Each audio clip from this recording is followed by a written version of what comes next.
to order this meeting of the Lane County Budget Committee, Tuesday, May 5th.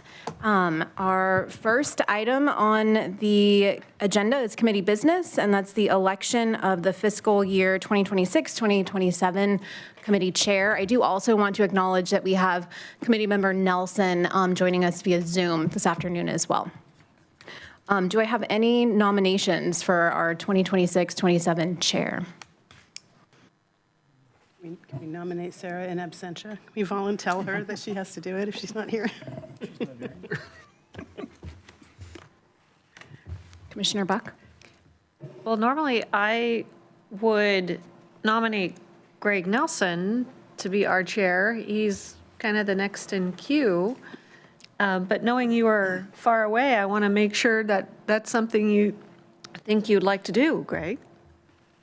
Oh, we can't hear him. Okay, now you can hear me. Yeah.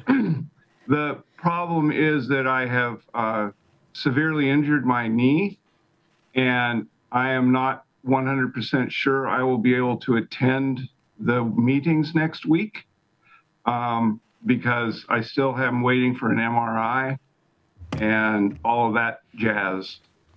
So I was expecting to and looking forward to serving, but with my schedule being what it is, which is unknown, I probably shouldn't. Does that make sense to everybody? Otherwise, I would gladly do it. But if I'm going to miss meetings, it doesn't seem like it would be a thing to do. Just as an old hand on this kind of thing. I think that's wise. I'm very sorry. I didn't know grandchildren would be dangerous. And then you learn. I have Commissioner Senega and then Commissioner Lovell. I'll nominate Bruce Weber. Do you accept the nomination, Bruce? Thanks. Well, here comes our vice chair. Oh, no, here she's here.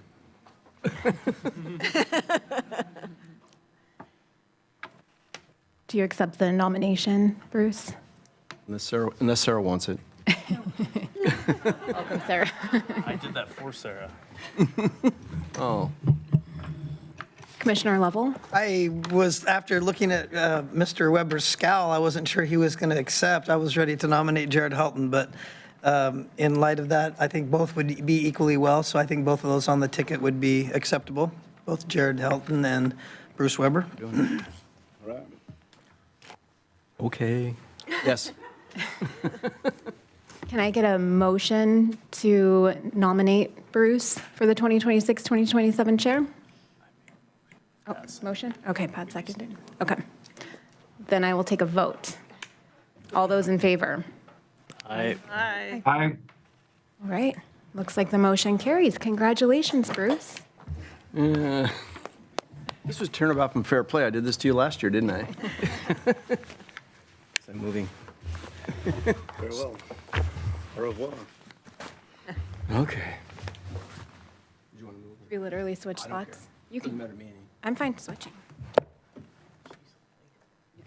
Be in the middle so you can see everybody.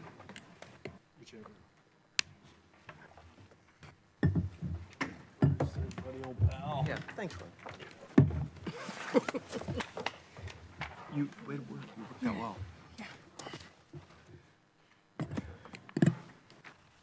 Oh, thank you. Okay, well, that part of the business is over with, it looks like. Next one would be to approve the committee minutes from September 15th, 2025. Oh, we haven't done the vice chair yet. Yeah, unless you want to do both. No. Do I have a nomination for vice chair?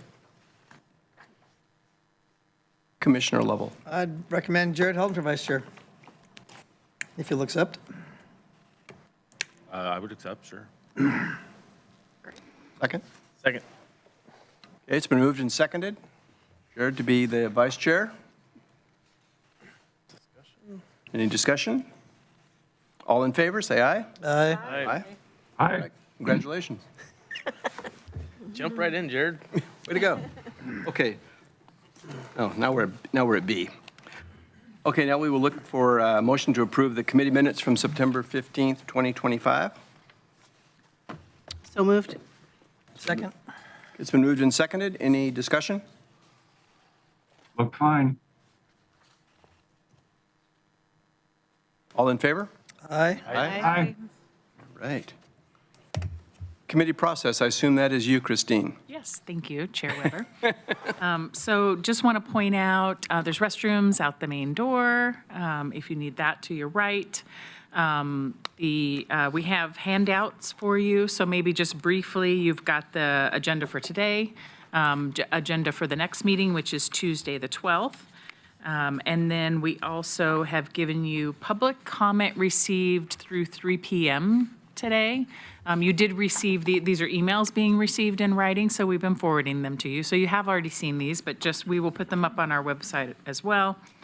A new table of contents for the budget document after an error was discovered. You want that. And then there is a revised SOS form summary. And it's highlighted on it what is different. There was one that was updated for a number, and then 2 were inadvertently just not on the list. So that is to go with your SOS forms, and we've added a last updated date for you as well. Thank you. I'm going to look at the team and make sure I'm not forgetting anything that we need to point out for the committee. Okay. All right, so the rest of it is just, you have your schedule of meetings. We have the work sessions next week, 3 work sessions, and then the deliberation. So I mentioned this during your pre-meeting, but if there was any desire to hear anything that's not on your schedule, please let us know that as soon as you can. And then you should also, just a reminder with the question answer process, you should have note cards in front of you. So if anything, if we run out of time today for anything on questions, feel free to write those down and we'll collect them. Thank you. Okay. Mr. Mokrohysky, it is your turn. Hey, Chair, members of the committee, good evening. Special welcome to our new Budget Committee member, Hilton, for being here as replacing Herb Lodman, who's I think our longest-standing resident member of the Budget Committee. So welcome, and this is really appreciate your time and being here. I'd like to start. I just want to introduce a few folks. You all know Christine Moody, our budget manager, who's been here for 25 years, which is incredible. And then our budget team, we have some new folks. I just want to make sure you all know Jasper, Jason, Michelle, and Christina.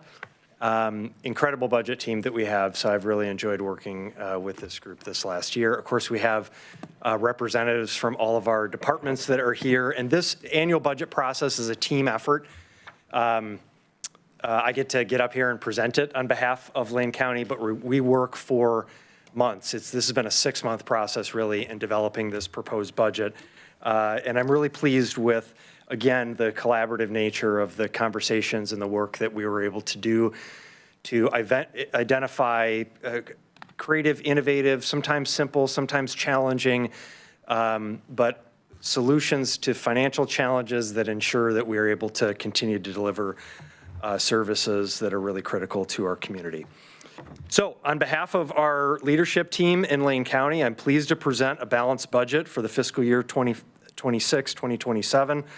We've worked hard over the past several months to develop a budget where all 34 funds are balanced.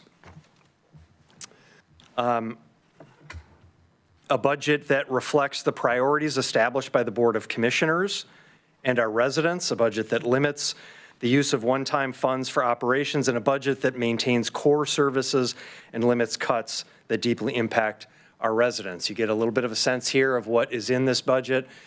1,916, a little bit over that in full-time equivalent positions.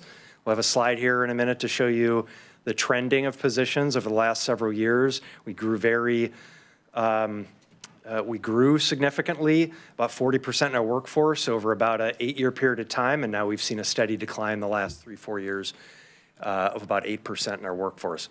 Just over $1.2 billion in combined funds through those 34 funds. We oftentimes talk about, the budget document you have, that really thick multi-100-page document.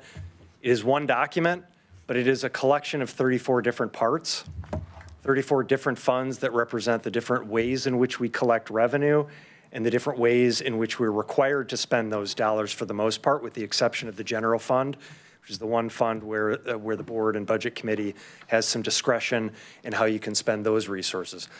11 departments in Lane County, and you see the list of those here. This is, and I know this slide is hard to see, but this represents these 34 funds. It gives you the different categories of funds. So hard to digest just in a moment, but just to get a sense of the complexity of Lane County's budget. Again, that it is one thing, a collection of 34 things, and we categorize them by color based on the type of fund that they are. So a special revenue fund has a specially dedicated revenue that it collects and has to be used in that way. Internal service funds are the places that we collect funds from other parts of the organization in order to deliver essential service like human resources or technology or facilities, all of those services that support the rest of the organization. The general fund is oftentimes where we spend our time talking about because that's where the property taxes go, and that's where our core foundational services are provided in Lane County. And then enterprise funds like waste management that charge a fee for service. So those are the different funds that we have, and these represent this slide represents the board priorities. That we have a safe and healthy county, robust infrastructure, vibrant communities, and partnerships, that we're working in partnership with our community partners and organizations to meet the needs of our residents. So at a time that we're experiencing so much volatility in the public sector funding and witnessing deep cuts in important services provided by our schools and cities, we've seen headlines certainly just in our communities and across the state and the country. Lane County's proposed budget prioritizes and maintains our most foundational services. As a result, service levels in the sheriff's office, district attorney's office, assessor's office, and other general fund direct services remain stable. We are faced with the elimination of 15 positions across all funds, including 5 positions in the general fund. Approximately 9 of these positions are filled. And I'll say that eliminating any position, especially when a position is filled by a current employee, is obviously very difficult for that employee, for their coworkers, and for the people that they serve. I know that commissioners have heard from at least one employee or an employee that is advocating on behalf of our youth, a couple of positions in youth services that are being proposed to be eliminated. And I just want to say that I think we all respect the, and I thought that communication was very well formed. It was informative. It was direct. It was in advocacy for the critical work that those positions do. And I appreciate that our employees are taking the opportunity to advocate. And we'll talk more about the positions that are there. But I do want to say that we continue to approach this work with a scalpel, not a chainsaw. We work very, very hard throughout our process to do everything that we can to limit the impact on the people that we serve and the people that we employ in the organization. And we will continue to work hard to make sure that those impacts are limited. This slide here shows you the FTE, again, stands for full-time equivalent. These are a representation of the positions, the number of positions that we have in Lane County.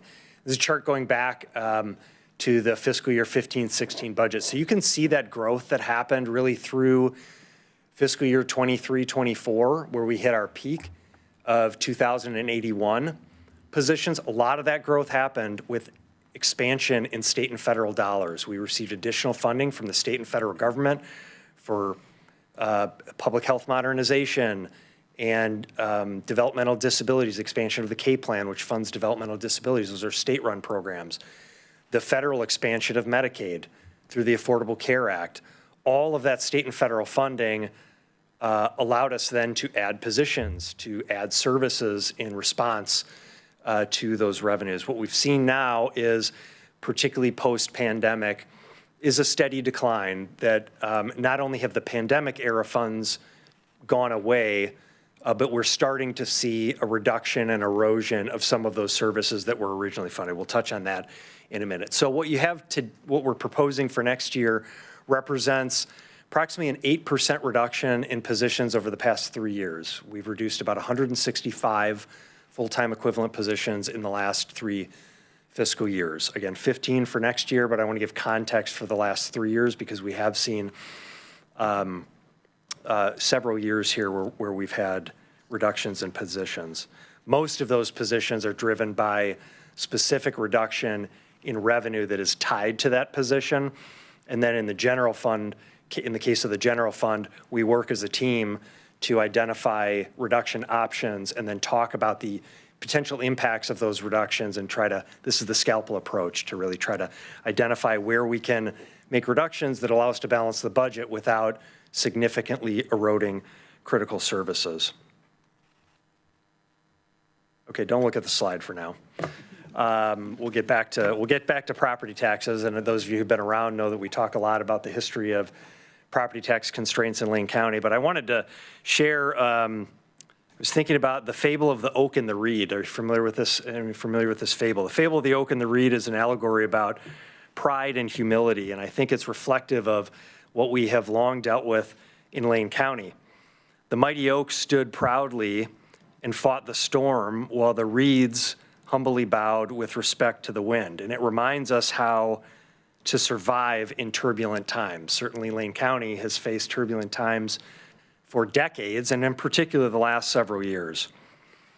That when we act with curiosity, humility, and respect to the environment around us, like the reeds did in adjusting to the storm, we persevere. When we act with stubborn pride, believing that we can do anything without consequence, however, like the oak standing tall in the storm, refusing to acknowledge the laws of nature, we risk being torn up by our roots. So I like using stories once in a while to articulate where I sort of see, in this case, Lane County and the challenges we face both from a funding and service delivery standpoint, and that fable resonated with me. In Lane County, we have sought and continue to seek to act like the reed, understanding our strengths and our limitations and adjusting to the challenges before us. Our ability to balance the budget while maintaining core services is not by accident, but rather the result of disciplined and intentional decisions over many years that create long-term financial stability. For decades, Lane County has been under-resourced in many of its foundational services due to low property tax rate. Okay, now we can turn our attention to the slides. And this one you're all familiar with. Again, it's one of these hard to read slides, but I like to put it up here in context to show the 36 counties in Oregon. You see in red there, Lane County is, I think we're the 7th lowest. And you can kind of see the counties below us. You know, Lynn, Douglas, Coos, Curry, Josephine, Lane. What do we have in common with all of those counties? Not much, other than the fact that we're a timber county. And that tells you right there a lot of the history of funding in Lane County. Here we have the property tax slide. This shows from a taxpayer perspective, when we pay our taxes, when the property taxpayer pays their taxes, this is where it's broken out. Now that 100% of that tax bill comes to Lane County. We collect it. Mary Vuksich-Schaefer and her team in assessment and taxation collect that revenue, and then they do the work to distribute most of that money, almost 90% of those funds, to the 84 different taxing districts throughout Lane County, school districts and cities and special districts and fire districts. Approximately 47 cents on the dollar goes to the school districts on average. Approximately 31 cents on the dollar goes to a city, if you live in a city. Approximately 6% is for libraries, parks, and then 4% to fire districts. Lane County collects about 12 cents on the dollar of each property tax dollar. That's oftentimes confusing because we write our check to the Lane County assessor and we cash that check, and again, we distribute almost 90% of it to the other taxing districts. This slide, and you'll see this again in a minute where we talk about the core challenge we face in funding for some of our foundational services, particularly public safety. This is it. This shows you the just the base, are comparable counties. So you see Lane on the far left here, and then Jackson, Washington, Marion, Clackamas, and Deschutes. Those are our comparable counties. They have the most like population, the most like sort of geographic area, but none of them are really like Lane County. They're just sort of the most like Lane County in some ways. So they are our comparators. And you see on the high, this is property tax rate. So the permanent property tax rate for these comparable counties.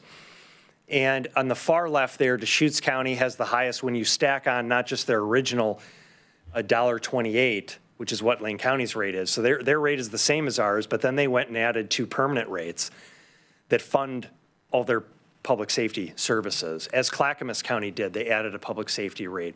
And so you see the difference there. Every other comparable county in Oregon has a rate that is at least $2 or higher per thousand, $2 per thousand of assessed value is how that's calculated. Lane County is the only one of a comparable that is under. And that's what makes us like Coos and Josephine and Curry. This is another way to look at this problem, and this is the view. I would argue that this one is the view from sort of maybe the county government standpoint, like as we sit here as government officials trying to deliver services to the residents. This is what we face, the challenge we face in Lane County compared to our comparators. If you look at it from the taxpayer standpoint, so the, not quite 400,000 individuals that live in Lane County, and in some way they pay property taxes through their bill or through their rental cost. The taxpayer looks at it this way. Actually, Lane County is the second highest in terms of property tax burden, we would say. And it's important to understand, and we're second in this case to Marion County. It's probably the best look at the comparators, again, when you include cities, the city rates here, that, and this is adjusted for population. So it takes all the rates, for example, in the gray there in Lane County that has that yellow box around it highlighted. That $7 rate is the adjusted rate based on population. So we take all of our city rates and then weight it based on the population. And so it sort of is the most precise way at getting at an average. It's better than an average. It's weighted based on population. So it gives you a sense of where the revenue, where the taxpayer dollars are going for in Lane County compared to our comparable counties, disproportionately to our city governments. And that's not it's just a fact. It's just a fact. And it is in respect to what the taxpayers feel when they're paying the bill in cities. Now, in unincorporated areas, that's different because they're not paying the city dues, right? But within cities in Lane County, we have 12 incorporated cities. If you're a resident in the city, this is what it looks like. So these next 2 slides, a little confusing. You can come back to them, but we wanted to include them just because it is good information. This kind of gives you an example of the breakdown of all the cities in Lane County, the 12 cities in Lane County, and where their individual property tax rates are. So the bubbles reflect population, the size, which is where you see Eugene there. And that's why Westford has a really high rate, but their population is really small, right? And then in the middle, you see sort of, I think, Jasper, that's sort of like the mean and the average or something there. So somewhere in the middle there, you kind of see Veneta and Junction City and Eugene. That's where, that's in Springfield is just below what looks like the average. Okay, so it just gives you a sense if you want to understand what are, within each city in Lane County, what our city rates look like. It doesn't tell you school districts, doesn't tell you the other districts, but it does give you a sense of what the city rates are. This one even more confusing, but it is interesting if you want to spend time with it because it takes those same comparable counties. And so you see Marion County on the far left there in the orange, and it takes all the cities in Marion County as well as with Clackamas and Washington and Deschutes and Jackson. So if you really want to get into, gosh, what are each of the cities and our comparable counties compared to the county rates, what does that look like? You can dive into that.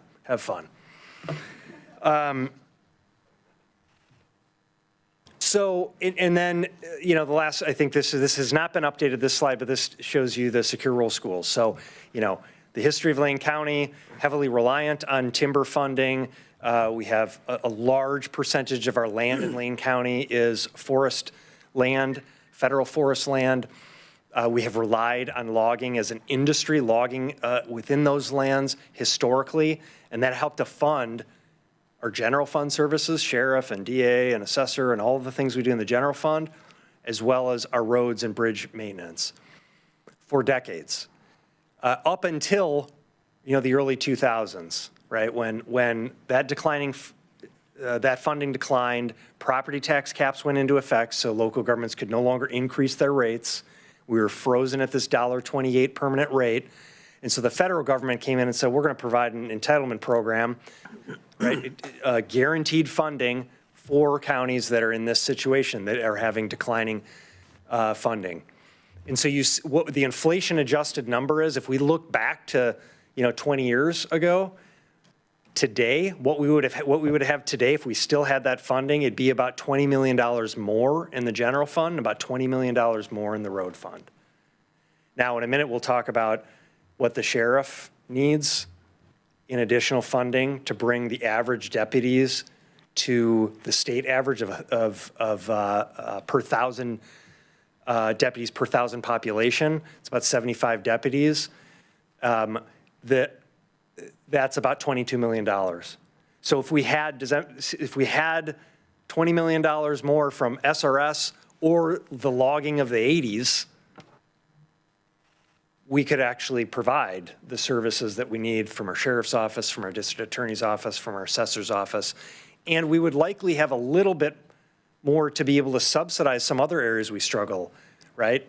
Parks, land management, health and human services and public health, areas, parole and probation, areas that many other counties subsidize. They provide a general fund subsidy to support those areas because there's not enough funding coming from other places for those. We can't do that in Lane County. We can't subsidize any of these other areas because we don't have enough to pay for the foundational services that we're required to provide.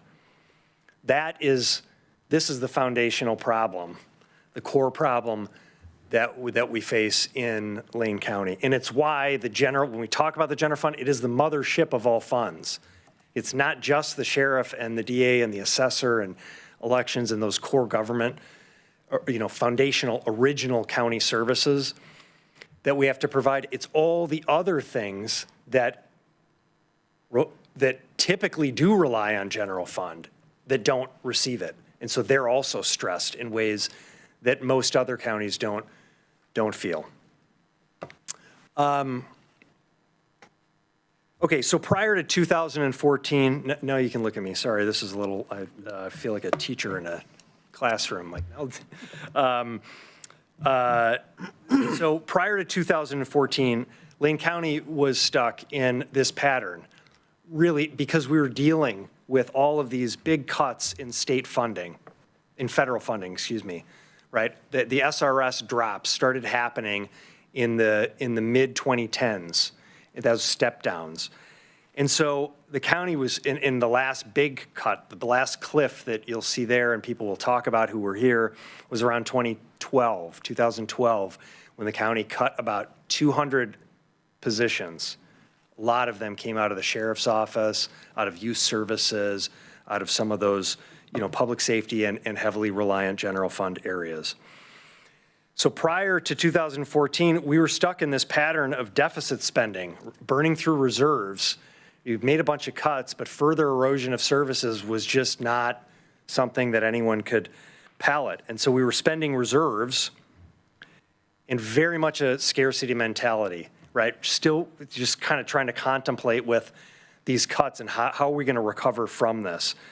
And that pattern was clearly unsustainable. It created instability. We were bleeding talent, right? People did not feel comfortable that they could come to Lane County and contribute and have a career and really do the work that they wanted to do because of layoffs and reductions in funding and services. It was eroding morale. It was depleting reserves.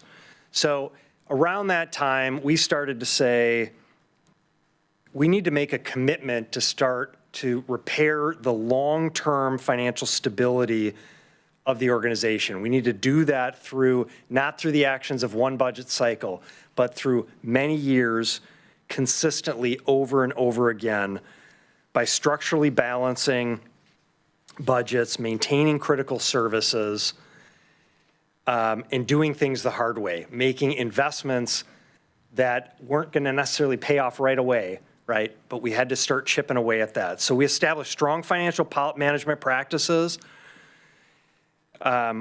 including structurally balancing the budget. We said we have to stop deficit spending and burning through our reserves. We have to figure out how we can balance the budget without further eroding services. We had to rapidly respond to revenue declines, not by burning through reserves, right? But by making tough decisions, but also by trying not to just completely lop off services, and not by delaying tough decisions. We optimized vacant position management, and we can talk more about that, but we really have gotten very precise about understanding what our vacancy and turnover looks like so that we can make sure that we're budgeting the precise amount. We're not over or under budgeting, and that has helped us be able to manage through volatile times. We've developed long-range planning, strategic plans, capital improvement plans to make sure to look at the horizon, 5-year forecast to understand what's coming ahead, labor contracts, what labor contracts do we have coming, what's the impact of these increases going to be so that we can plan better, requiring higher reserves in the general fund and the road fund. So this is a list. I'm not going to go through all these, but this is sort of gives you a list of some of those things that we've done, and we've done them consistently. I'm saying this not just simply to say this is sort of the boring, if you will, but hard commitment that has to be made, and we have to keep doing it and finding new and different ways to trim without eroding services if we're going to be able to save what we have. We also have to have conversations with the community about areas that are just fundamentally underfunded and how we can fix that problem of the 1.28 property tax rate. But until we get to that place, we have to do things like reduce our long-term employee benefits, debt costs, and other central service costs through thoughtful management of health insurance costs, workers' compensation costs, pension costs, and retiree debt, paying off retiree debt early. We've also invested in technology advancements, process improvements, and innovation and service delivery over the past decade then. If you look at our Moody's comes in every year and they look at us and they rate us and they evaluate how are you doing and are your reserves declining, are your liabilities increasing? And for Lane County, it has been the opposite in the last decade.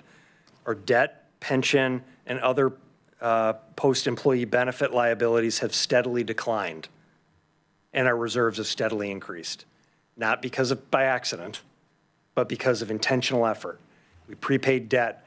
We've invested in PERS side accounts and bonds to be able to capture interest rates when they're beneficial.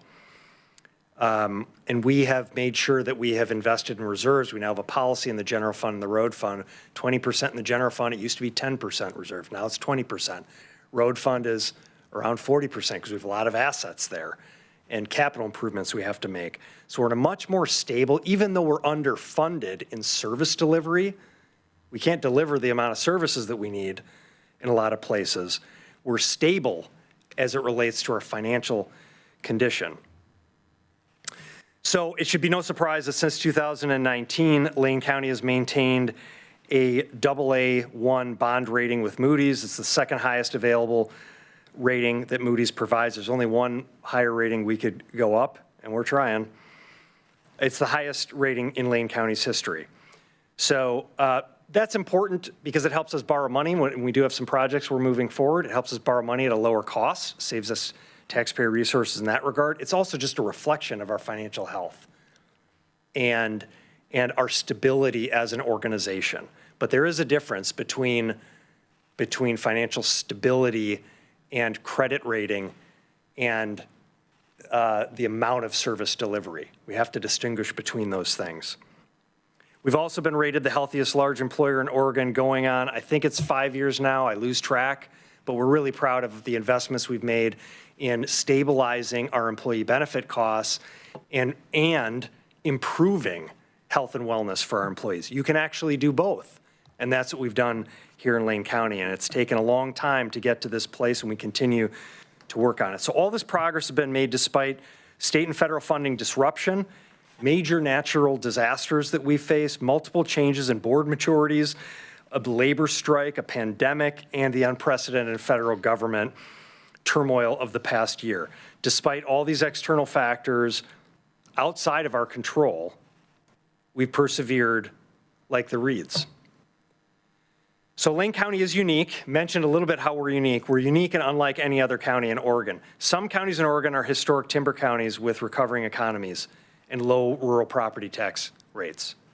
Some counties have large geographic areas with mostly rural communities. Some counties are mostly densely populated urban metros. Lane County is all of those things. And that creates unusual challenges for service delivery to our nearly 400,000 residents across nearly 5,000 square miles. Just the more I think about that, and we talk about that as a team, it's like that when we talk about the roads and bridges across 5,000 square miles, what it takes for deputies to cross 5,000 square miles. How do you get from Oak Ridge to Florence? You know, that's a drive. So when we think about service delivery, you know, when the basic principle of economics is economy of scale, right?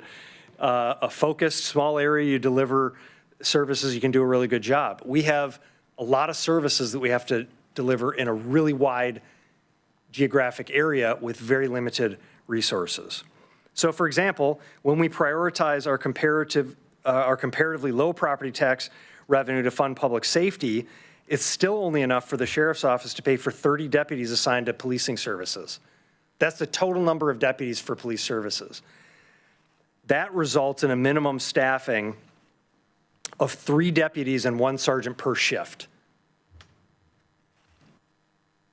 to cover nearly 5,000 square miles, 3 deputies and 1 sergeant per shift. That's scary to a lot of people.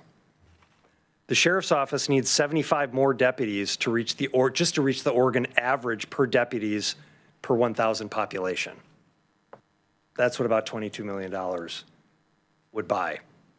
75 more deputies to patrol our roads, to make them safer, to make our residents safer, to be able to respond to crimes in a better way, the greater ability to investigate and work with residents, greater ability to do community policing, greater ability to make our tourism destination the safest place that it can be for people who visit here, as well as the people that live here.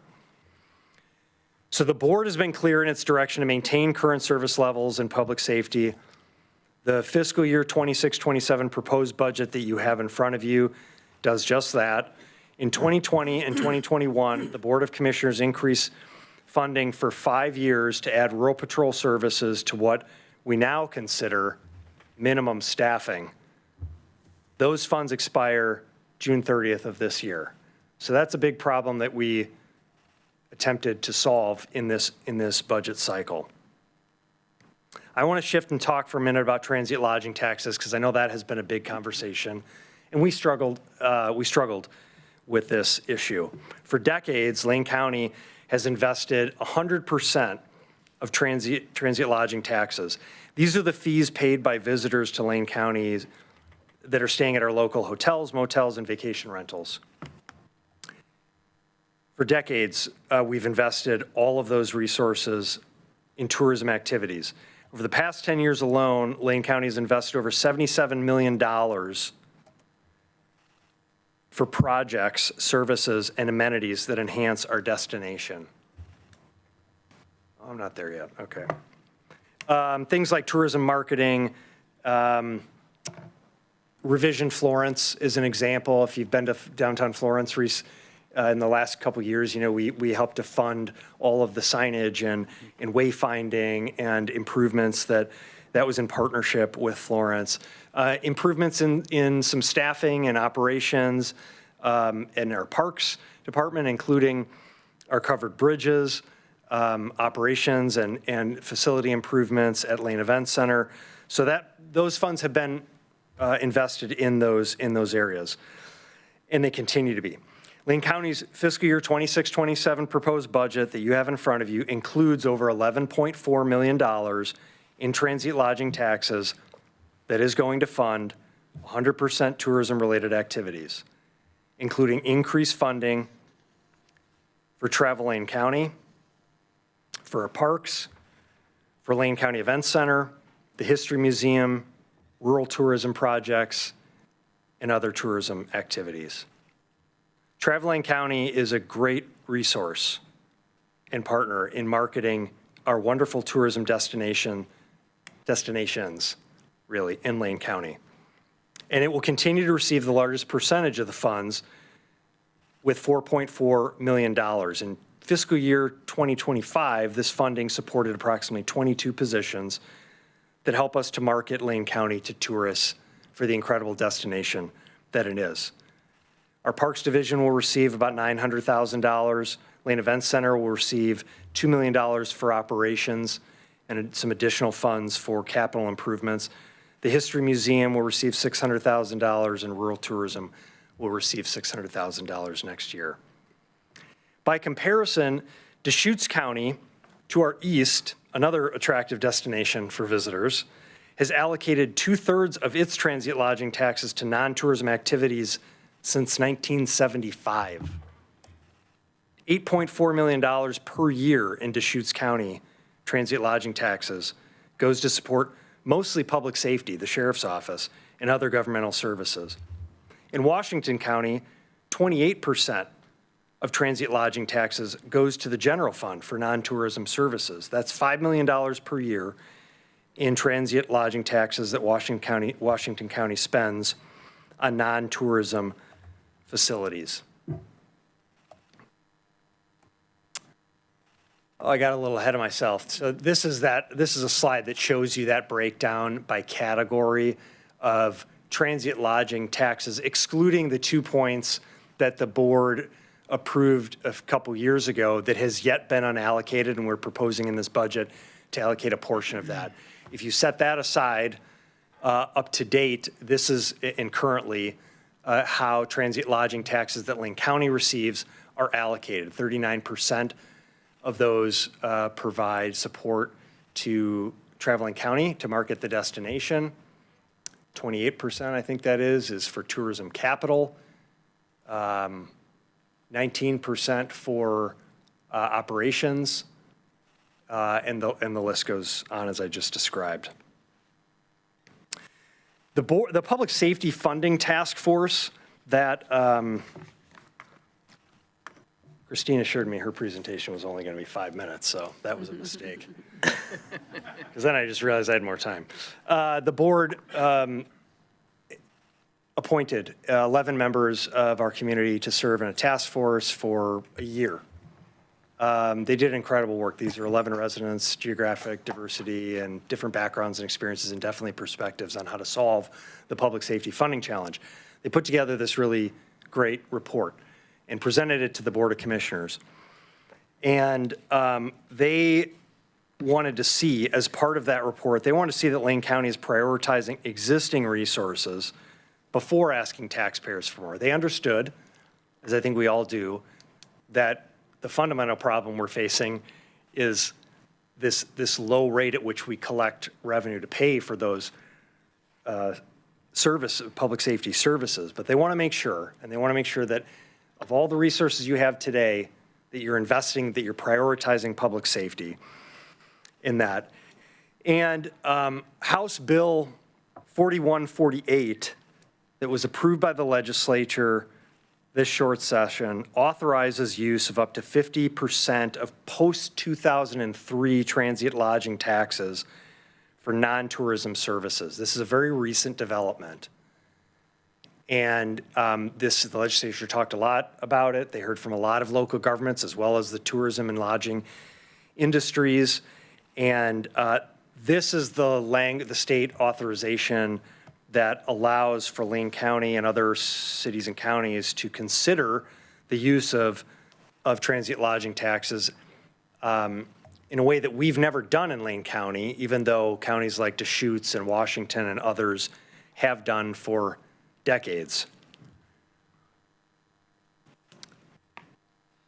So the fiscal year 26-27 proposed budget, consistent with board direction, includes $4.8 million in unallocated transient lodging tax reserves to fund the current level of rural patrols for the next 2 years. When I mentioned that the 5-year funding for additional rural patrols that we put in place in 2020 and 2021 to get to our minimum staffing level in the sheriff's office to respond to conduct rural patrol services, that's ending June 30th of this year. The allocation of this $4.8 million, which is reserve funds from transient lodging tax, would fund 2 years of those services. Now, I started off by saying one of our principles is that we don't spend one-time resources on ongoing operations unless we have a plan, unless we're committed to a path to solve that problem in the long term, and unless the alternative is unacceptable. And so we are using these one-time funds as a bridge to a long-term solution that the sheriff, the district attorney, and the board are currently working on. We have 2 years if the board and the budget committee move this proposal forward. We have 2 years to solve that problem, not just solve that problem, but really figure out how can we get to a place that we're providing some adequate public safety services, not just for our rural residents, for our entire county. Because whether you live in a city or in an unincorporated area in Lane County, I don't know about the rest of you, who goes out and floats on the river or climbs a mountain once in a while or is on a path or camps in one of our parks, spends any time out there, who's had to deal with the challenges of lack of traffic enforcement and traffic accidents, fatal accidents on our Lane County roads, and who's had to deal with property crimes that go unresponded to because we simply cannot get to all of that work. So that is really important work that the sheriff, the district attorney, and the board are working on. The proposed budget also includes a recommendation for use of 1 point of the 2 points of unallocated transient lodging tax for longstanding public safety facility improvements for the sheriff, district attorney, and circuit court. So all of the funding we're proposing is public safety related. The 1 point would fund exclusively the beginning of the solution towards the long-term courthouse challenge that we have long faced in identifying proper court facility and space for our sheriff and our district attorney's office. We have stepped away from our plans to build a brand new courthouse, and we have revisited those, and we've done it the Lane County way of dusting off our boots and saying, well, let's try to shine these up as opposed to buying a new pair. So we believe that allocating a portion of unallocated transient lodging tax to support underfunded public safety is prudent, given the options available to us. The $4.8 million represents about 6% over the last 10 years of funding that's been invested, and the 1 point represents about 16% of the total ongoing. I want to say, and I will say, that we respect the concerns expressed by our tourism partners, and I hope that they can respect the balancing act that we are managing with respect to our public safety funding challenges in Lane County. We also want to express our continued support for the important role that our tourism economy plays in Lane County. This is an incredible destination. And in my opinion, and I believe in our board's opinion, we need to continue to make those investments, and we plan to continue to make the investments, not only the current, but the additional TLT that has not yet been allocated. So we're committed to continuing to invest heavily in tourism activities going forward. But we want to make sure that we are putting our money where our mouth is as it relates to the Board of Commissioners, our elected body on behalf of the community, that has said This is the priority. This is one of the top priorities, is to maintain at least what we have so that we can try to build a solution for the future. We don't want to provide lip service to our public safety team. We want to be sincere in our efforts to try to solve that challenge. So I'm going to shift, we're getting close here to the end. I want to shift to state and federal funding. Last few years, we've talked a lot about how Lane County and counties in Oregon, generally speaking, rely heavily on state and federal dollars. Historically, up until the last couple years, state and federal dollars have represented about 60% of our total revenue, and local taxes and fees represent about 40%. You see this chart has started to shift. Now, state and federal dollars represent about 55%, and local taxes and fees are representing, not because they're significantly increasing, but because state and federal dollars are significantly decreasing. So heavy reliance on state and federal funding creates risk in multiple service areas, namely in health and human services. We talked about how the growth in personnel was driven largely by additional state and federal dollars. Well, the decline in personnel is driven largely by decline in state and federal dollars. We continue to experience fewer funds for emergency shelter, street outreach in several areas in public health. We're further concerned about changes to food assistance, energy assistance, rental assistance, and healthcare coverage for vulnerable populations. Not all of that revenue comes to Lane County, but I think it's important for us to, as we think about not just the revenue that comes to us, we also think about the taxpayer, to not just think about the funding that comes to us and the services we provide, but also who are the people that we're serving. These are a lot of the same types of individuals, residents in our community who are struggling, who are the most vulnerable. They're vulnerable to being unhoused if they are housed because just one bill, one healthcare bill, or lack of food assistance, or a car payment, or gas prices could put that person or that family at risk of being on the street. So we need to be mindful of the fact that it's not just the fewer services Lane County provides, it's also fewer dollars being provided by our city partners. I understand that there's a proposal for fewer dollars from the city of Eugene to support shelter services, around $200,000 less for the Dusk to Dawn program. We did get some good news on Friday, around $1 million in additional one-time funds from the state that will help with our shelter beds. So we got a cut of about $2.3 million from the state, so the additional $1 million will help soften that blow, but it will not be, we will still have a blow, and we will have to contend with it in future years. This is a real problem because we don't have the resources to fill those holes, and so what it means is that is a real erosion of services in areas we have been making some progress, but the community definitely feels the impacts of, as do the residents that are facing these challenges. I'm going to shift briefly to touch on solid waste. This graph shows you the decline. We've showed this to the Board of Commissioners many times. It shows you what is causing the problem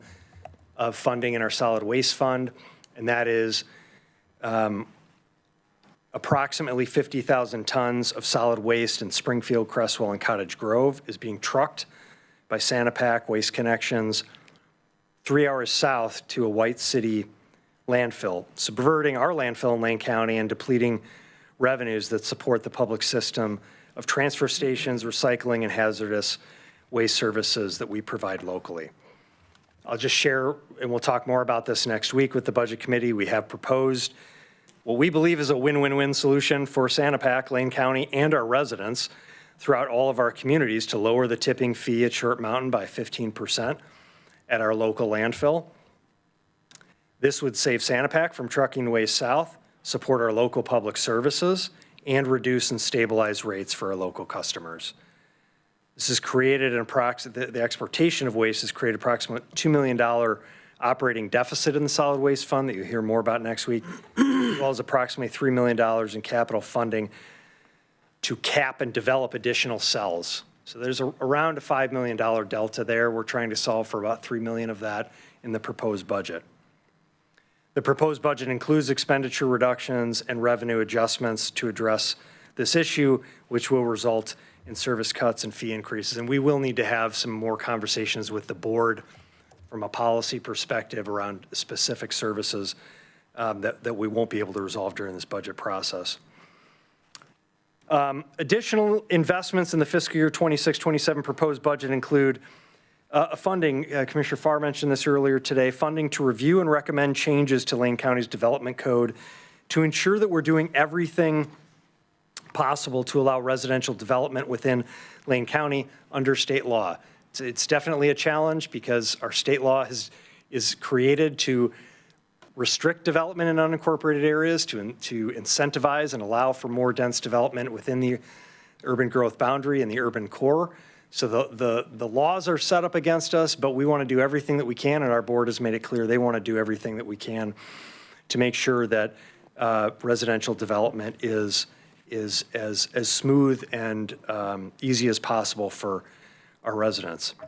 We've also included funding to continue the current levels of courthouse security after state funding has run out currently. So this is another area of state funding, just like our Community Corrections Act, where we've seen declining funding for parole and probation in the sheriff's office and sponsors and other community organizations. This state funding has gone away for courthouse security, and we have included funding to continue the current level because we feel that it is a very basic and critical service. So despite the many funding and service delivery challenges we face in Lane County, there is reason for hope. Our region's commitment to economic reinvention and prosperity is at its zenith. In the 12 years that I've been in Lane County, I have never seen more of a commitment, particularly through the recently established South Willamette Valley Innovation Corridor, a partnership between the University of Oregon and Oregon State University, Lane County and Benton County, the cities within our counties, the chambers within our counties, and the industries within our counties. There's incredible leadership from our two state flagship universities and our industries and our governments and chamber leaders. And it's a great example of efforts to create an innovation economy in our region where prosperity means that our residents thrive because we have family supporting jobs and our institutions are able to deliver the services that we all rely on. And always within crisis lies opportunity. We're a big believer of that even with scarce resources, we are able to maintain an abundance of talent. We have an incredible workforce in Lane County, and we're committed. We have committed partners with a resilient mindset. We're focused on innovative solutions and collaborative partnerships, and the future of Lane County remains bright. So thank you for your attention. I'm happy to take any questions if you have them for me. Otherwise, we'll turn it over to Christine Moody to dive a little bit deeper into some of the budget details. Questions? Oh, Commissioner? Thanks. Mr. Wojciechowski, so it showed what our average incorporated is paying for taxes between city and county. What about unincorporated with different levies and bonds? Do we have any sort of average besides the $1.28 on that? So this is the slide that shows you just the county rates. So it doesn't include which school districts, fire districts. I don't know. We could pull that data together. It's going to vary because, you know, it's a checkerboard of sort of the different districts that exist in there. So there is I know that there's a tax, who did that? Secretary of State's office has, and actually Association of Oregon Counties and League of Oregon Cities have done studies that show total tax burden within jurisdictions, which is really the best reflection of what is the taxpayer. You know, even, where was this other one that we showed you? Even this slide doesn't show you the total tax burden. It shows you the city and county tax burden. It doesn't include the school district, but there is some of that data. So if you're interested in that, we can work on providing it. And I don't know if Christine, you want to. I was going to say the Department of Revenue has a lot of information out there too that we could point you to that lists all of those a little more temporary in nature, right? You mentioned bonds. So yes, 20 years can be a long time, although I've seen bonds paid off in my time here. So, so we have focused a lot of this more on those permanent rates that are set to continue. Done? Great. I just wanted to go back and make sure I heard you right, as writing notes on the transient lodging tax. You said in the past 10 years, we've invested $77 million in tourism-related initiatives and destination marketing. So that's inclusive of our contract with Travel Lane. But I think you said historically, we've spent all of our transient lodging tax dollars on those things? Correct. Right, and so, 100%, yeah. and so the reserves are just based on the 2-point increase? Correct. The 4.8 million plus 1.7 million that we're recommending to be put, so the 4.8 for rural patrol and then the 1.7 for a courthouse facility renovations, improvements, that totals approximately 50% of the reserve that has been created through that 2-point unallocated transient lodging tax. So the total gets to $12 to $13 million in total. We're recommending 50% of that, which is what's allowed under the state law that was passed, HB 4148, for those purposes. And then the other 50% of the reserve funding would remain there for the board to decide how to allocate those resources. And so if I'm understanding you, it really doesn't change how we've been spending money relative to tourism-related marketing. It takes a fund that we haven't been touching anyway and allocates it. So it's not changing how we've been spending on those functions. It's taking an option we have to spend on those functions and using some of those dollars for a purpose that we're now allowed to do at a greater percentage. We were always allowed to do it, but at a much lower percentage. Before the We're not before 41, recommending 48. any change to what we have historically allocated, all those things I talked about, Traveling County, parks, Lane Event Center, History Museum, rural tourism, that all remains the same. 11.4 million, that is an increase because we do see, this is a really, if you look at transient lodging tax, which is a reflection of that economy, it has grown. And so that is remaining. The recommendation is to take 50% of the 2 points, the new transient lodging tax that was approved by the board in 2022. Thank you. And there still would, again, I want to make it clear that there still would be 1 point of ongoing that would not be allocated, as well as the remaining reserve that is not, it's not allocated until the board decides what you would allocate it on.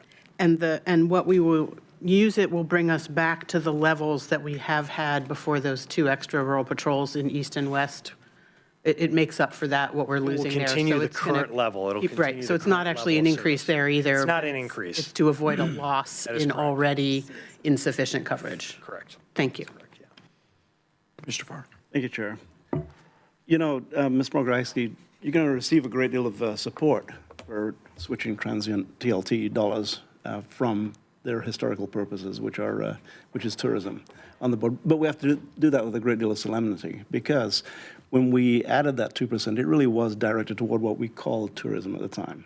And the reason that 2003 is a big date in tourism dollars, you say we're eligible, we're able to spend up to 50% of post-2003 TLT dollars. 2003 was a big date because that's when the Oregon State Legislature had a great discussion regarding TLT dollars. And after great discussion, I was in the legislature at the time, I was in House Revenue at the time, and the discussion was surrounding any additional TLT dollars being exclusively dedicated in perpetuity to tourism. And that is what the last legislature addressed. It was that now ancient legislation that took place in 2003. That's why those dollars are important. But the legislature of today has a different view of things than we had in 2003. And the realities of money and where money comes from and where money goes to are very, very different. But the reality of it is still there.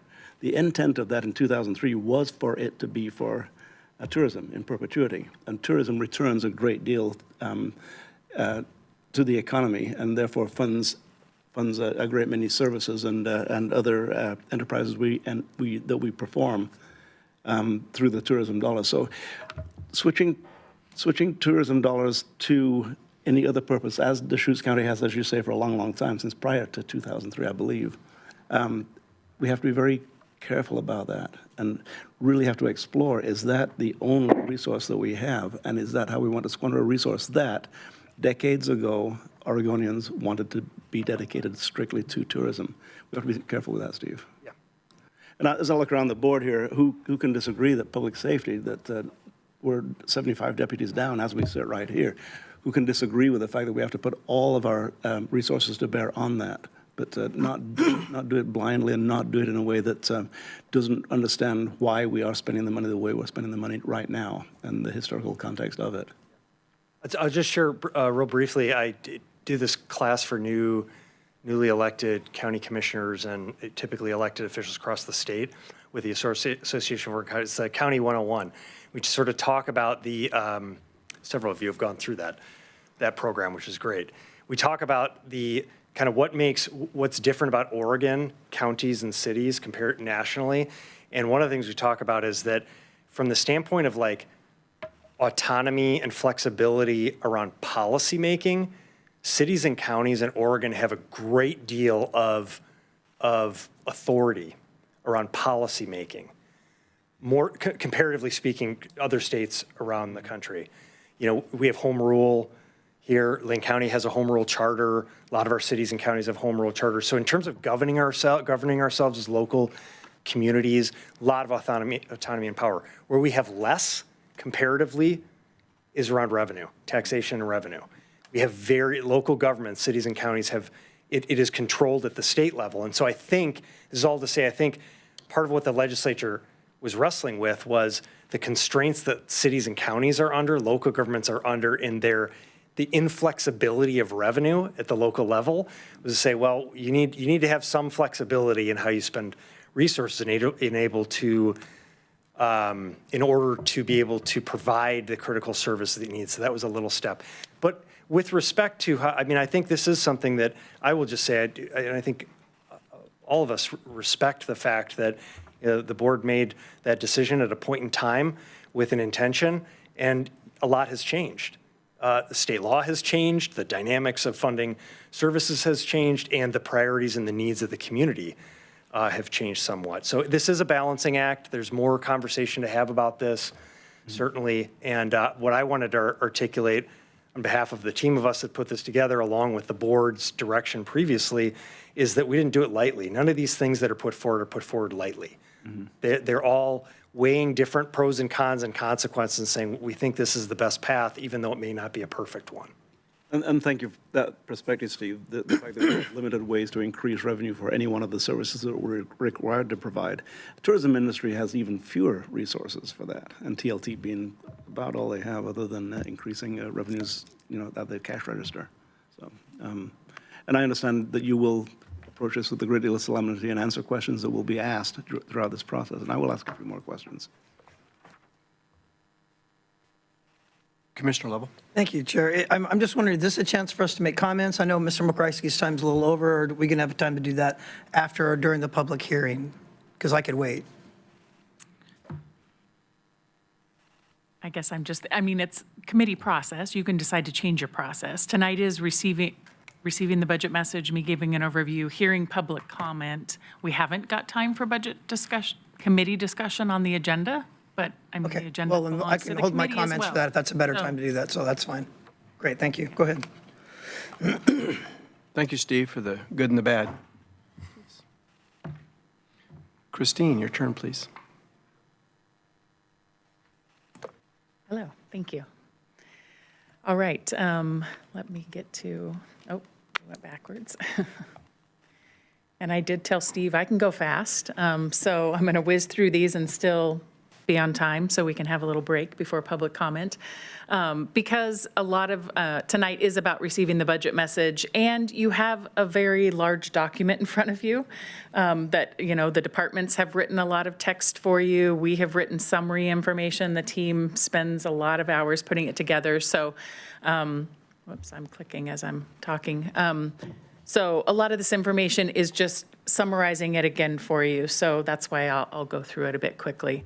The budget process, we know where we are in the process. So you've got the proposed budget. The Budget Committee is going to approve a budget. The next phase after that will be to adopt by the Board of Commissioners. And then we do supplementals throughout the year. So one thing you're going to hear from departments also is, how has the budget changed since you last saw it?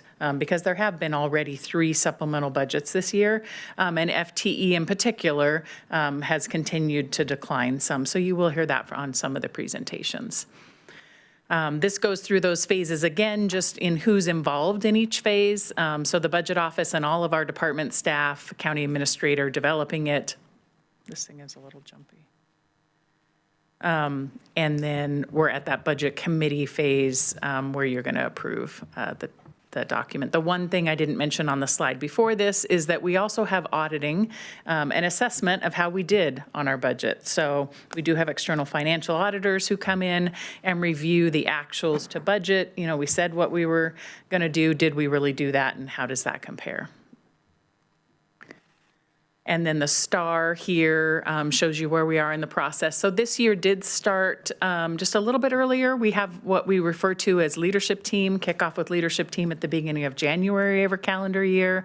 We actually had a special work session with the board mid-December to talk about the budget. So it was really focused on the general fund, and especially those service option sheets that you have and those services that are being purchased with general fund. So committee job description and purpose. So we've started tonight. You've received the budget document. You received that last week. We put it online for anyone who's wanting to look at that. I'm actually not touching the button and it's going on its own. So now I'm making sure where to hold it. It's still moving. You heard the budget message tonight. You'll hear public comment this evening. We will also have public comment again on the last deliberation evening. You'll have the work sessions next week and discussing and revising the budget as the committee sees fit, approving the budget, and then a very important, approving the property tax rates. So that is something that the Budget Committee sets.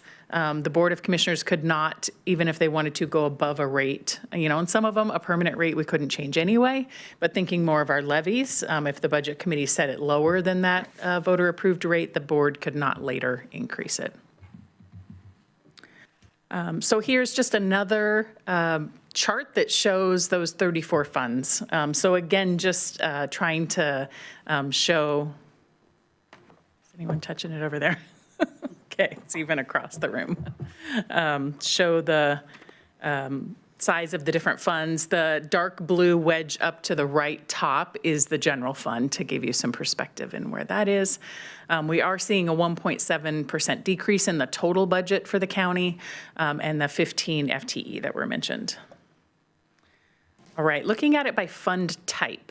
The colors on the chart that the county administrator showed also had this fund type. But we wanted to show, especially that special revenue, that second line down, is the largest type of fund that Lane County has. That is where our levies are going to be for public safety and parks, and also many funds across our departments that receive a lot of grant, state revenue, restricted revenue. So showing you where the bulk of it is. Internal service funds are going to be primarily our benefit fund. We do have technology services who provides those services in an internal service fund, but that is internal money moving around between the departments. So, all right. Here's the FTE. This is shown also on a chart in the back of your budget document, so pointing you to page 407 if you wanted to see a little more on the historical FTE.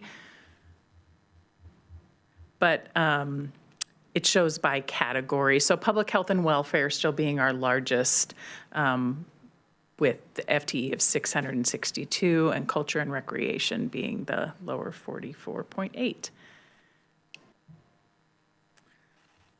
Just a little bit of terminology. This is also for the public watching board meeting or budget meetings, because I know many of you have heard these before.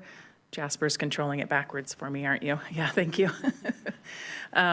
So revenue versus resources, you'll see both of those terms used. Revenue being the new money coming in, resources being things like fund balance that we have, or we're transferring money between funds. So total resources within each fund, but it doesn't mean total new revenue coming into the county. Requirements versus expenditures. Expenditures are defined in budget law. It's personnel expenses, material and services, capital, and debt. But requirements will have our reserves, any unappropriated ending fund balance, and again, transfers between funds. I won't read through all of these, but just for reference, these are budget terms that can be used as we're going through. I just mentioned a few of them with debt service. Reserves, but the top one I'll mention, appropriation. That's the legal terminology used when we say we're going to spend funds, we're going to appropriate them. Reserves are not appropriated. Maybe I should just have you go forward, maybe if I don't touch it. Why we talk so much about funds is the fund is at the top of the food chain when we're talking about the budget. So everything rolls up to the fund. You know, a department will be in a fund, and then we do classify by those personnel, material, and services capital. Of course, we have individual accounts as well. You can see the entire budget by account in the appendix of your proposed budget document. So you're going to see every account that we use and showing you 2 years of actuals, current revised budget, and next year's budget. Go ahead.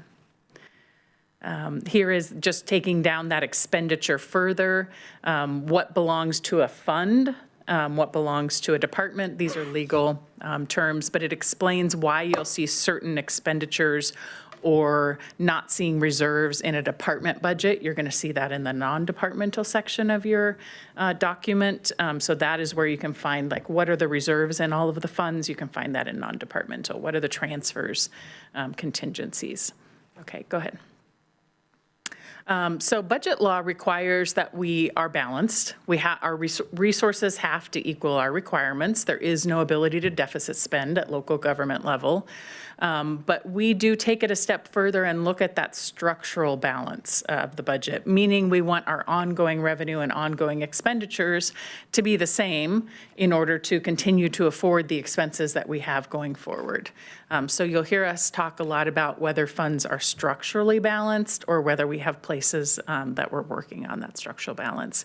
The Board of Commissioners has also passed a financial policy, which is a best practice by Government Financial Officers Association, to say that our funds need to be structurally balanced or we need to have a plan to get them back to structural balance. So the operating funds not currently balanced in the proposed, many of these are pretty small funds, small but mighty. I don't want to diminish the work that they do, but our law library fund, coroner's fund, our county clerk fund, we have our community justice sub-fund. That's where we have parole and probation. We have several funds in health and human services, including some sub-funds that they have, the community health center, our public safety levy fund, and the land management fund. Now, there's a few in the budget document. It does talk about the funds that are at risk. It says the ones that are structurally imbalanced being these, and then there's some that are at risk in the next few years. And it's going to be the few that we've made reductions in order to balance. It's the general fund. Because property taxes do not grow at a fast enough rate to keep up with expenses, eventually that structural imbalance catches up with it again. The waste fund, there's been reductions made, and so whether that's sustainable and really keeps it in structural balance is yet to be determined. And the road fund has also made reductions in order to reach structural balance. So here's revenue. This information is in the budget document in some different chart form, but this is going to compare current year budget to next year's budget, so the red being the 26-27. So that very top one, you can see the decline in state revenue right off. There's a slight bump in federal revenue, some of that being one-time in nature. Go ahead. Expenditures, again, the red being next year's budget, the blue being current year budget, and material and services actually looking like it's decreasing just a little bit. Personnel going up just a little bit with market adjustments, merit increases, cost of living adjustments. Capital fluctuates year to year based on projects. So a little bit on the general fund. Public safety lists the services provided here, public safety, district attorney, youth services. About 30% of the county's FTE is found in the general fund, or funded in some way by the general fund. This is a chart right out of the budget document. So the resources that are in the general fund, I put it here mainly to show you that property taxes is still the top source of revenue within the general fund. That administrative charges is the charging of our departments for central services. So that's money coming in from within the county. This is the split between what we refer to as discretionary general fund, which is what those SOS forms are tracking for you. The money that comes into the general fund, that is property tax revenue, it is timber receipts, it is state shared revenue like liquor tax and some others that they send us percentages of. And so 70% is the discretionary general fund. Departments in the general fund also receive revenue for their activities, and that is the other 30% of the general fund size. This splits out our general fund, discretionary general fund by service category. You can see this same information on the SOS summary. It doesn't have percentages, but it's broken down by these same categories. There is a slight shift that I just want to highlight. I know I'm running out of time, but is on public, the numbers do look a little bit different because we have moved our central services out of general government. And central services actually does not show up on this list because in 26-27, they're not using any discretionary general fund as a group.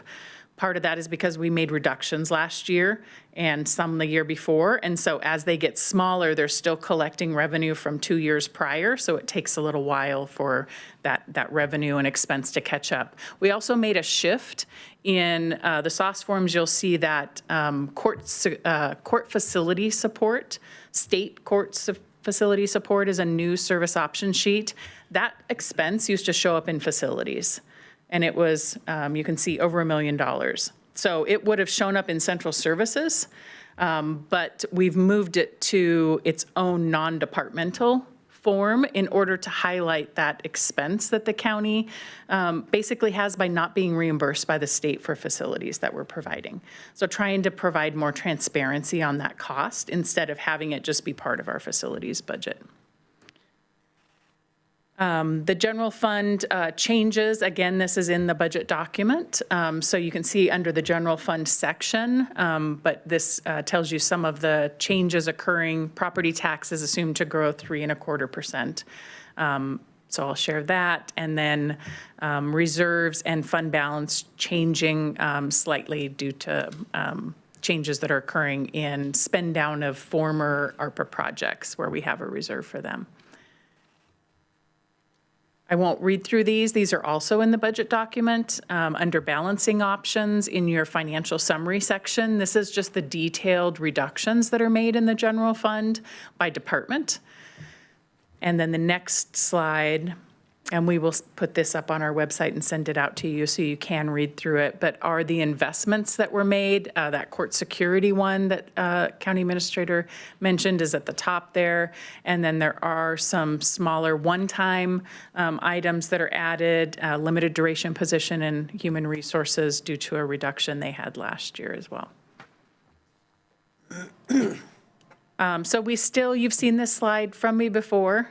So future cautions, the PERS rates, which are a percentage of salary and continue to stay fairly high, are a risk for us. This is 26-27 is a year where there's not an employer rate change. They get set for a biennium, so we're in the off year. But we will see where our rates land again next year. And health insurance. There is 0% increase in health insurance in the current year. Our internal self-funding of that, we manage that internally, but it continues to be a risk going forward. And then services that are funded with one-time money, which have been mentioned already. Anytime we're using reserves to fund a service that really is an ongoing need, that's a risk as soon as those funds run out. go ahead. All right, next steps. We've already mentioned a few times your work sessions next week. You have sessions on Tuesday, Wednesday, and Thursday where you'll hear from departments. Deliberation on Wednesday, the 20th. Materials access, you have the binders. Again, we will post everything on our website, so anyone wanting to see materials that you're receiving, and the note cards for any questions, or feel free to email Michelle directly, and she'll make sure you get answers. All right, that is it. Any questions for Christine? Thank you. All right, thank you. Okay, according to the agenda, we have a short break. So about 7:05. Does that work? Perfect. Okay. 7:05, we will be back.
We're all back and we'll move forward then. This will be the public hearing portion of the Budget Committee meeting. I need to read a little blurb here. This Budget Committee, established under ORS 294-414, is required to provide time for public comment prior to final approval of the budget. The purpose of this public comment period is to provide members of the public with the opportunity to comment, and ask questions related to the fiscal year 26-27 proposed budget document. Notice of this meeting and the intent to receive public comment was published on the county's website at www.lanecounty.gov/budget on Friday, April 24th, 2026, and in the Register Guard newspaper legal ads section on Tuesday, April 28th, 2026, as required under ORS Chapter 294. Participants may testify for or against any item contained in the proposed budget. There's a 3-minute time limit for each person addressing tonight. Please state your name and address, and we will move forward.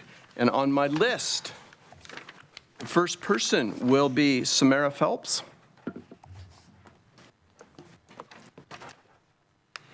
Hi, Samara.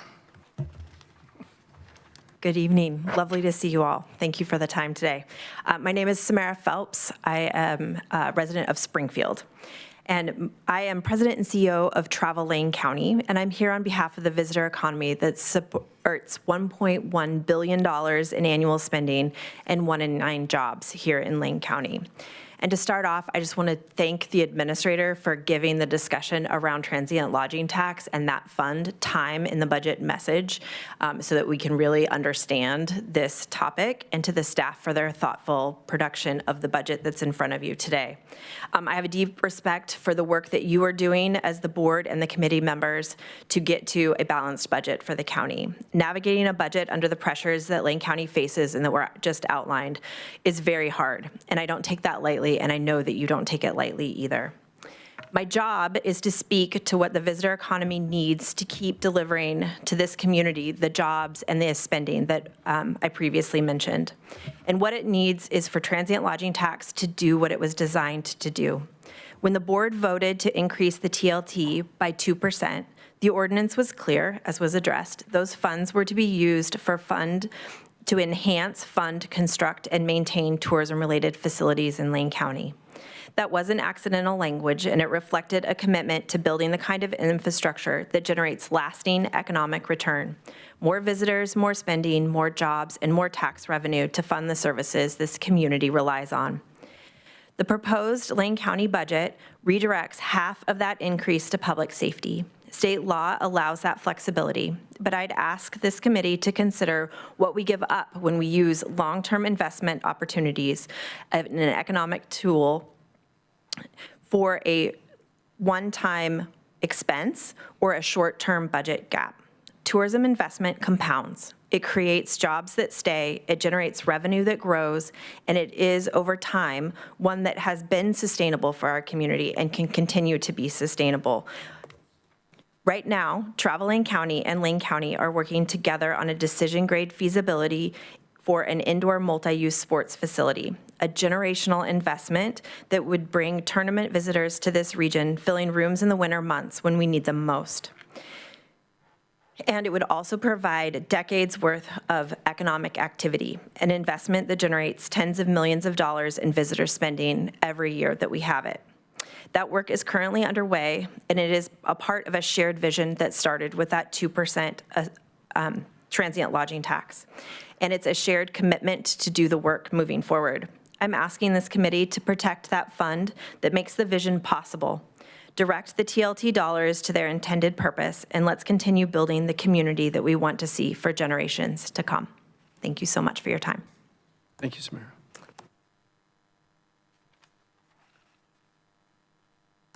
Natalie Inouye, was that close? Yes. For John Borofsky. Hello, my name is Natalie Inouye with Travel Lane County, and I'm here on behalf of John Borofsky. I'm a resident of Eugene. Good evening, County Commissioners and Budget Committee members. My name is John Borofsky. Thank you for the opportunity to comment on the proposed budget. I regret that I cannot attend in person. As an eWeb commissioner, our board is meeting simultaneously. I am writing to address the county administrator's proposal to use transient lodging tax TLT dollars to fund rural sheriff's patrols. While I recognize the critical importance of these patrols, I believe the specific funding mechanism is inappropriate. The funds in question stem from a TLT increase implemented several years ago with the board's clear intent that they be reserved for facility infrastructure. While I acknowledge the board's prerogative to reallocate these funds using one-time reserves to fund an ongoing operational obligation is a poor fiscal strategy. We have seen across many agencies how this approach creates structural budget deficits down the road. One-time revenue should be dedicated to one-time expenses, such as the capital projects originally intended for these TLT dollars. I ask that you consider this distinction during your deliberations and in your final recommendations to the board. Thank you for your time, John Borofsky. Thanks, Natalie. Sarah Smith?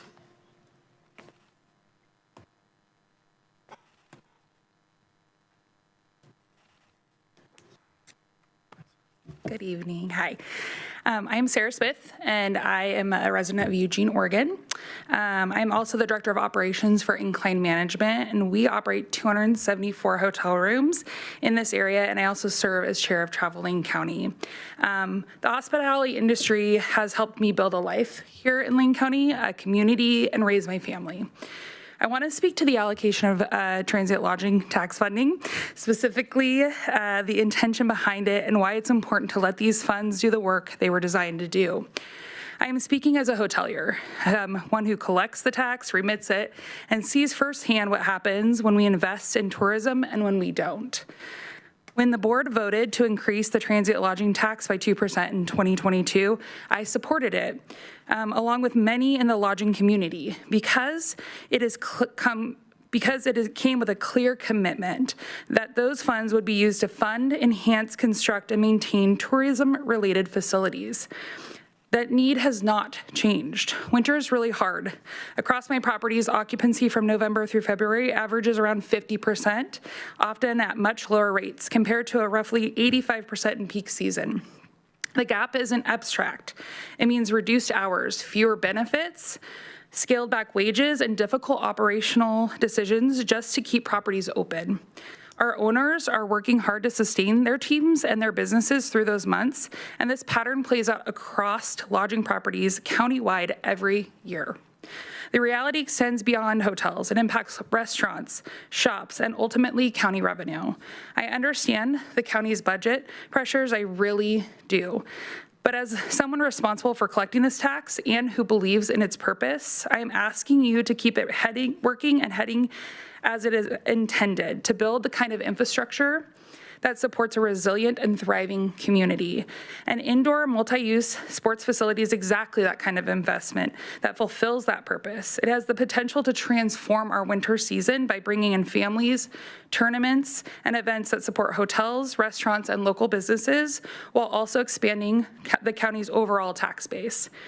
When we stay aligned with that purpose, the benefits extend well beyond tourism. They strengthen the foundation that supports all of our shared priorities. Fund what the tax is meant to fund. The return will follow. Thank you. Thank you. Carrie Westland?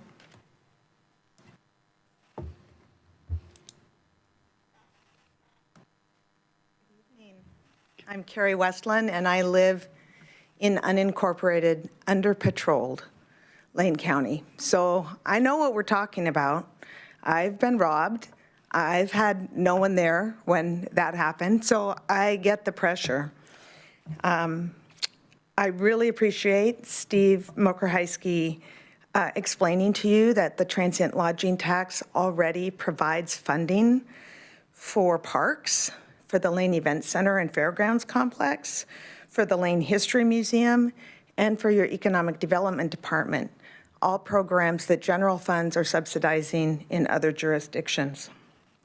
It's kind of interesting, when I arrived 30 years ago, Lane County had recently partnered with the hotel industry 2 years earlier to raise transient lodging tax 2 points to grow a stronger economy. 2 years later, in 1995, the county was facing a significant public safety funding gap and deliberated over taking the money that they had just raised for tourism and filling the public safety funding gap. It was heavy pressure. It was just like now, levies failing, identical almost. And 30 years later, here we are again. At that point in time, the board at that time stayed the course, and we watched the visitor economy grow and grow and grow to a $1.1 billion industry and a generator of more than 10,000 jobs over these last 30 years. Throughout that 30-year period, we've had conversation after conversation about the critical need for demand-generating facilities, sports facilities, convention centers that will help us grow visitor demand in the winter months, turn those seasonal jobs into year-round jobs, and support all the things that we love about where we live, our food and beverage establishments and the many small businesses that make up the tourism economy.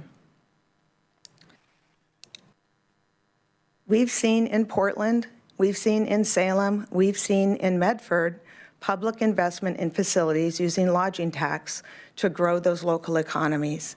And what you did in 2022 was you had an opportunity to meet this need. You raised lodging tax 2 points for tourism-related facilities.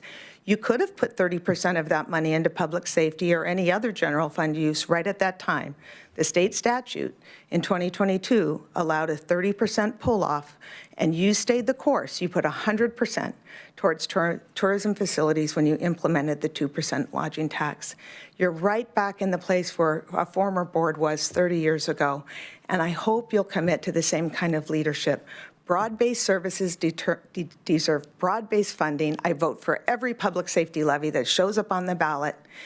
A sales tax on a segment of a single industry should not be used to backfill our broad-based public safety funding needs. That money should be invested in growing the economy, growing the tax base, and helping deliver tax revenues that will help fill those broader-based funding gaps.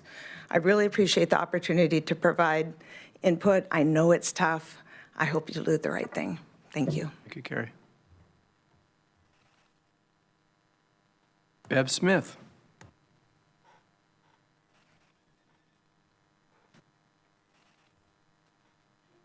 Thank you, Commissioners, for your service and the staff. My name is Bev Smith. I live in Eugene. I'm the Executive Director of Emerald Kids Sports, and as you may or may not know, kids are my jam, so safety is a big priority for me. However, our kids are losing safe spaces right now for them to be active, physically active with after-school youth sports.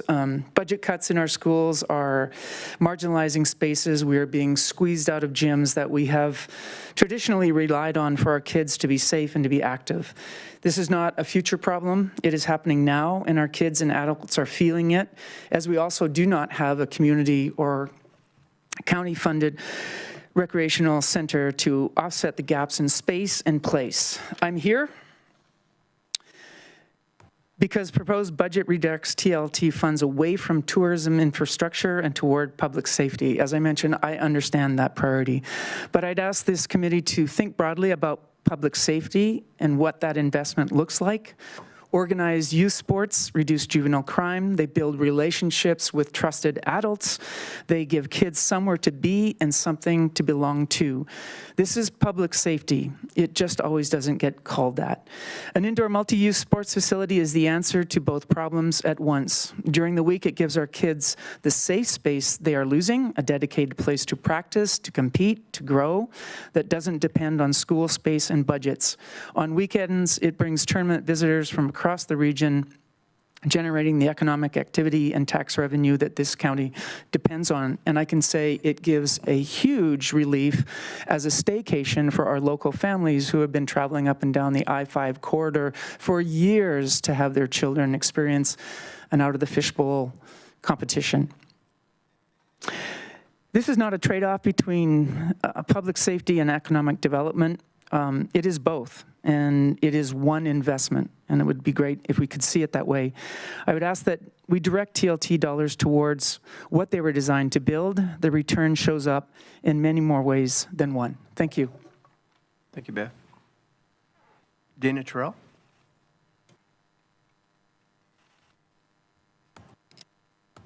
Hello, I'm Dana Terrell, a small business owner and resident in Eugene, Oregon. I want to start by truly thanking, I'm looking every one of you in the eye and thanking you for the process and the work that you do to make this happen. Commissioners, thank you. Budget Committee, I commend you, whoever asked you to be here and look through that giant thick booklet. I appreciate your work, and looking at the staff and all of you who are here, truly, I see you and I appreciate the effort that you put into it. I also appreciate being a part of the process and just allowing this time to come and share perspective. I don't think anyone's going to argue that public safety isn't important. And I'm here to say the TLT, transient lodging tax, is not the way to fund it. Transient lodging tax works best when it's spent in a way that brings more visitors here and raises the economy. As Administrator said, visitor industry, the visitor economy is one that is actually still growing. That should be a reason for us to give pause and to put more money into it so that it brings more money to our economy. One thing I want to make sure that the committee members know, that I know the commissioners know, is that Traveling County and Lane County are in a joint sort of venture together to do this, what we're calling decision grade feasibility work towards the building of an indoor sports facility that would generate more room nights on the weekends because we'd be able to bring tournaments here. And during the week, it would serve the kids in the programs like Kids Sports, as Bev talked about. So I was so glad in 2022 when you allocated the 2% towards an opportunity like this, because it really is an opportunity, and to spend it differently is an opportunity cost of taking away funds that could create more revenue and more economy. Now we are moving forward. We are doing this feasibility work. We are headed there. And I'm looking at you, Commissioner Senega, because I love what you said when Samara presented to you last week, and you said, I think we need to get more aggressive with this facility development, and I want you to know that you have my ongoing support. So I would ask that you consider that as you're deliberating over the budget, and think about what we can all accomplish together if we fulfill this feasibility work and we see the vision of this indoor sports facility come true using the TLT 2% that you put together and had the vision and the boldness to put forward 3 years ago. So thank you so much. Thank you, Dana. I understand we have a couple online, is that correct? Welcome to the online portion of the public comment for the May 5th Lane County Budget Committee for FY 26-27. This portion of the meeting is now open for public comment. If you wish to participate in public comment, I will ask you to raise your virtual hand to be recognized. You should see a hand icon on the device you are using to watch the meeting. Simply press the hand icon once to raise your hand. When your public comment begins, your name will be called, you will be unmuted, and you will be given 3 minutes for public comment. When your 3 minutes is up, you will go back to muted status and the next name will be called. You can then continue to watch the webinar as long as you choose. We will try to give everyone who wishes to present public comment an opportunity to speak, but please note, in the event that there are more people wishing to speak than the allotted time allows, we may need to limit the number of speakers and/or reduce the time allotted to each speaker. Speakers will then be selected randomly to participate in public comment. The first person for public comment is Georgia Haskell. I will unmute your microphone and start the timer, and you may begin your public comment.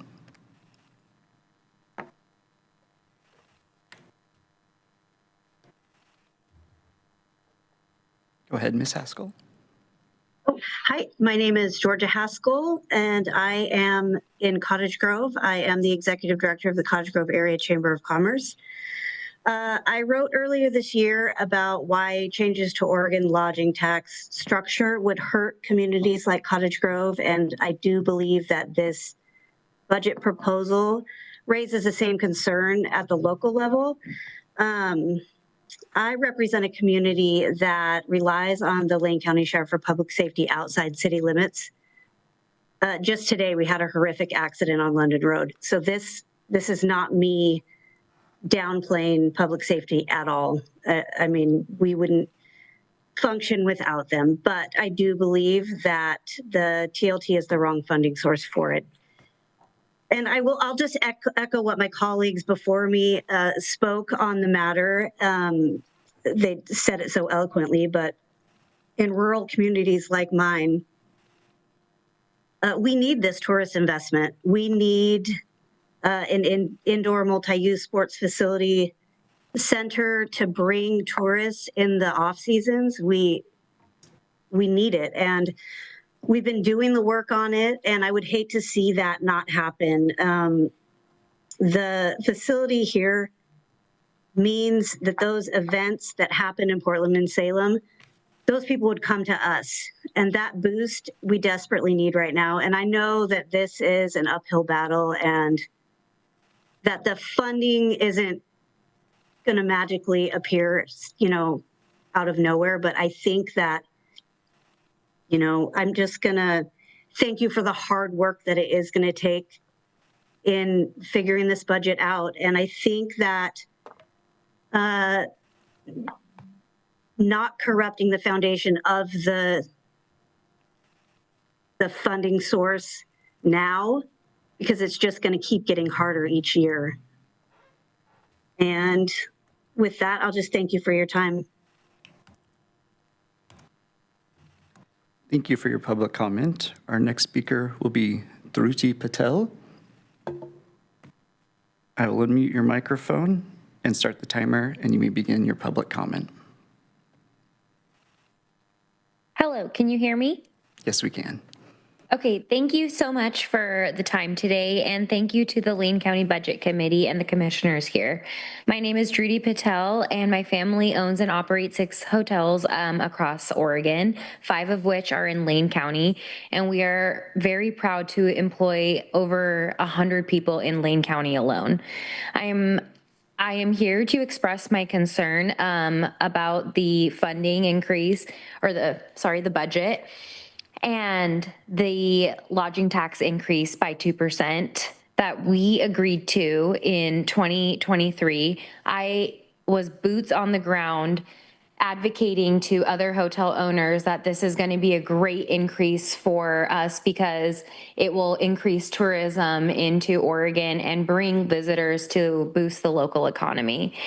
Now I understand that public safety is a major concern. I'm not saying anything against that, and I don't think anyone here would, but it's not fair to tax one industry for a resource that would be used for everyone.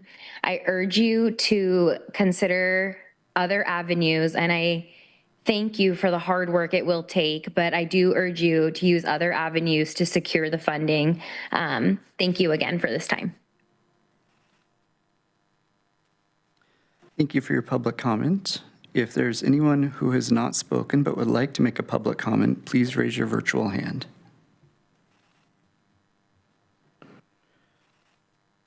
Our next speaker will be Tina Patel.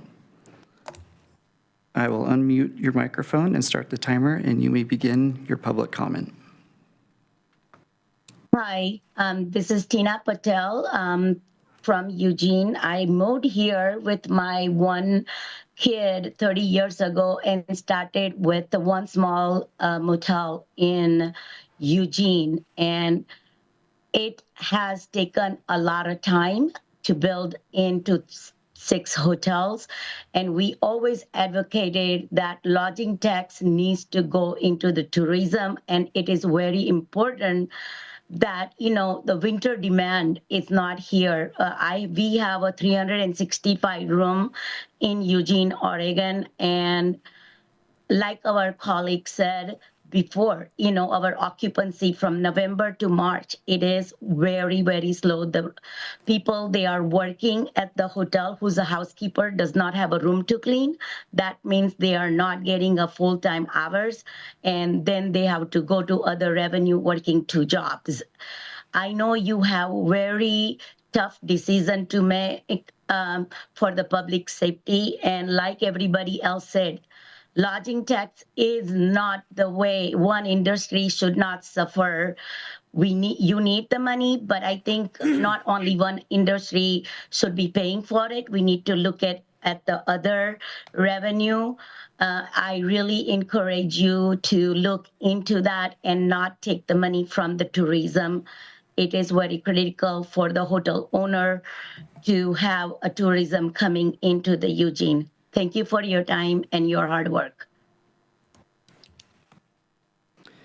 Thank you for your public comment. If there is anyone else who has not spoken but would like to make a public comment, please raise your virtual hand. Our next speaker will be Catherine Allen. I will unmute your microphone and start the timer. You may begin your public comment.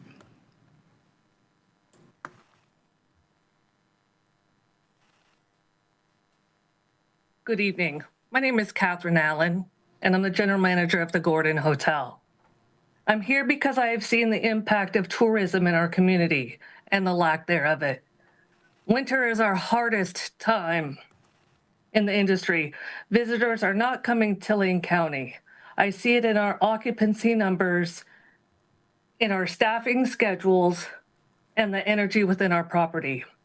A full hotel means a busy hotel, a supported staff, and dollars coming through our community. An empty one is just the opposite. That cycle plays out across our community in our lodging partners. The TRT tax was originally designed as a visitor-paid funding mechanism to support tourism-related services, such as marketing, visitor centers, and tourism infrastructure. Redirecting the TLT revenue away from tourism breaks the trust we supported it. If the funds are diverted to unrelated general expenses, it weakens the justification for the tax itself and lowers the customer confidence. I would ask this board to use the 2% increase in the tourism-related facilities. It made its comment to building a kind of infrastructure that generates year-round visitation to our community. Not just in the summer months when visitors come to Eugene and Lane County, but in the winter months when it is needed. This is exactly the work that needs to happen that requires the funding that we set aside to be used for. I'm asking this committee to direct the TLT dollars towards the intended purpose and to show up it will show up in every visitor that comes to see us in Lane County. Thank you for your time. Thank you for your public comment. If there is anyone else who has not spoken but would like to make a public comment, please raise your virtual hand. I don't see anyone else wanting to give public comment at this time. This does conclude our public comment section. I'm going to turn it back over to Committee Chair Weber. Okay, if there's no one else on the thing here, then I will close the public comment period. And I think that is it for tonight. So we are adjourned, and we will see everyone here that can next Tuesday, 1:30, I believe, right? 1:30 upstairs. Thank you. Thanks, everybody.